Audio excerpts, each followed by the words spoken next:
Delozier. Thank you, Mr. Chairman.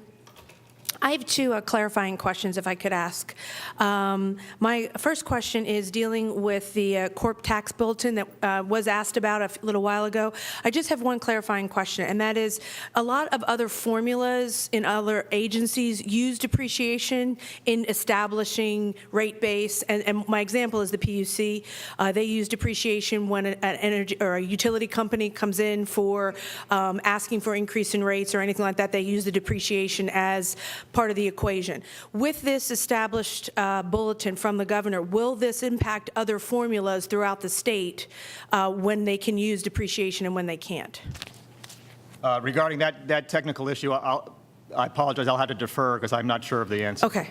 I'm just concerned that if that's going to go into those types of formulas, we're going to have a lot of changes, especially in our utility rates. So I appreciate that information. My second question is dealing with the impact fee and the what we have right now with the proposed tax that the governor has put forward. And I noticed that in 16, it was estimated that the impact fee was about 4.5%.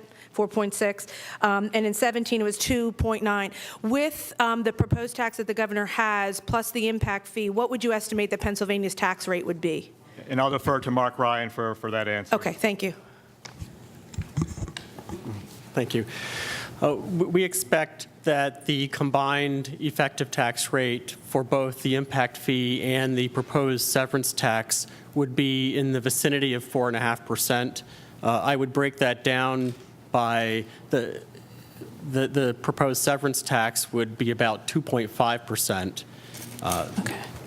Within a range. It depends partly on the price of Sure. natural gas and a schedule. Okay. And then a 2% based on our expectations going forward that the impact fee in the next year would be closer to 2%. So Okay. it would be in the 4.5% range. Okay, thank you very much. And I have one last question on that issue, and this is more technical, and you might have to get back to me on this so I understand that. Are you familiar with the Pioga versus the PUC case regarding the impact fee in and of itself? Yes. Okay, so with that, and it's been appealed at this point, can you give me a feeling as to what you think the impact fiscally would be with the state should that case go against the PUC?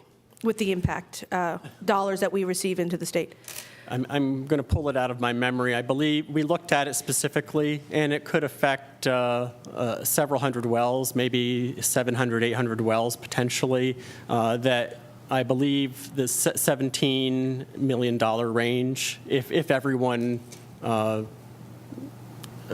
if that was decided against the PUC, so that much could be at risk. And is that just for that case, or is that, what I'm looking at is that if that case should go against the PUC, that's not the only case we're going to see.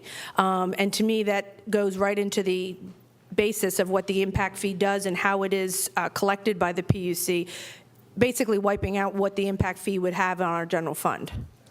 Well, we think our analysis was based on the qualification of wells as stripper wells. Correct. So if applying the criteria that was used by the plaintiffs and decided by the Commonwealth Court and then appealed to the Supreme Court, if those criteria were applied and the exemption for stripper wells was expanded, that we think it would reduce impact fees by about $17 to $18 million. Okay, it's much less than I thought, so I actually might follow up with you with some more details, only because some other evaluations had been that much higher numbers and reduction of money coming into the state on that issue, should the case go that way, and what we have to do in order to remedy that issue. So thank you very much. I appreciate it. We'd be happy to talk to you about that. Okay, thank you.